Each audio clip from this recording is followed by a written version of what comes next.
What is going on, guys? It's Triple G here with another Borderlands 3 video, and today I'm going to be talking about why I think that the Bounty of Blood DLC is the best DLC for Borderlands 3 so far, what makes it the best, and why I think that Gearbox should do this again in the future.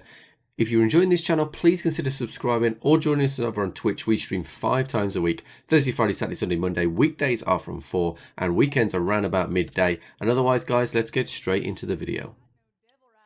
So one of the first things that I would say about this DLC is that I really enjoyed having completely new characters to learn to love, and kind of working out their flaws as characters and their paths. When we have existing characters in the game, we have a preconception and a favoritism to those characters sometimes, or a prejudice against those characters if you don't like them. And I think that that can sometimes distract us from what is the story. I found myself in previous DLCs getting caught up in the Gage hype, caught up with the Timothy hype, and I didn't actually pay as much attention to the story as I would have done because I was just distracted by that. So one of the things I really enjoyed is the fact that, you know, we get the initial character of Rose come in. We saw her in the trailers. We were like, oh yeah, she's the kind of girl I want to be friends with. But actually, the story gets flipped on its head very quickly, and you realize that things aren't what they seem. And I just felt like it was just a really good twist on the story. And then when we introduced the new characters, I wanted to get to know them to work out whether they were going to be on a redemption arc, whether they were going to be on a revenge arc, and it just kind of worked out well. The next thing that I really enjoyed about this DLC was the fact that they stuck to the theme all the way through. So with the other DLCs, we had Handsome Jackpot, where, you know, the characters were centralized around Timothy, around Moxie, and a dead Jack. Now, I enjoyed that DLC. I thought it was really good, but it kind of felt limited. And in terms of scale, the Handsome Jackpot didn't actually feel like it was that large, whereas this DLC, the maps feel huge. You're traversing across a huge map with vehicles, etc. So that kind of felt like, in its own way, it was just absolutely brilliant. In addition to that, the environment of which you're around was absolutely brilliant. I absolutely loved the canyons, the mountainous stuff in particular was really good. So all in all, I just absolutely loved the environment, and I felt like they stuck to a task which was kind of a samurai western feel, and they stuck to it to the beat.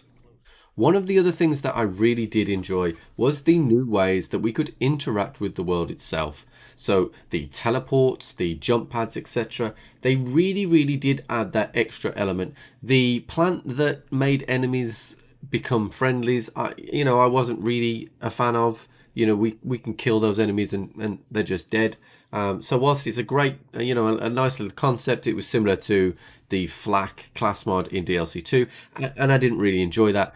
But the teleportation device added that scale, and also like a little bit of a puzzle to the landscape. So you had to kind of work out which teleportation device took you where, or which jump pad in what order you needed to get on. And I felt like that really worked well.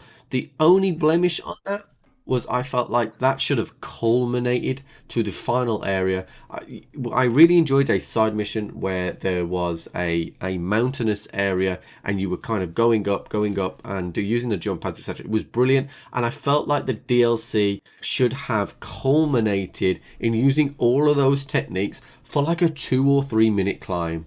Working it out, because I felt like it's about a 30-second run to the boss, and I just feel like that they missed an opportunity there. They missed an opportunity to really drive that home and say, look what we've done. We've taken it to the next level now, and it looks awesome. And it was awesome. The final thing I'll say about this DLC that I did enjoy, and it is a little bit controversial, in that we didn't see any new class mods. Now, you would say that there are certain Vault Hunters that actually do need class mods, but what that did was make the game very simple for me. When I was playing it, I knew that I had my setup, my build. We got some new levels, 3 new levels to this level 60 cap.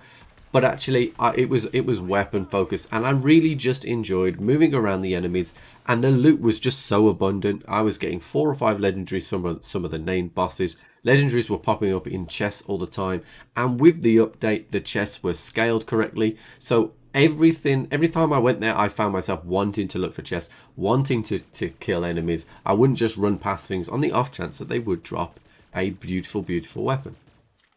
So that's it, guys, for my review. This is why I feel like the DLC is the best DLC there is. I really, really, really enjoyed it. I definitely would like to see this kind of standalone story delivered again. I thought the narrator was absolutely outstanding. I really, really enjoyed that. And as I said earlier, because of the lack of existing characters in the Borderlands universe, I really found myself concentrating on the story, concentrating on the narrative, because I wanted to know what's next. But guys, let me know in the comments section below if you agree or disagree with this DLC, or if you have a different favourite. That's perfectly fine. Otherwise, guys, I will see you on Twitch maybe, and I will catch you on the flip.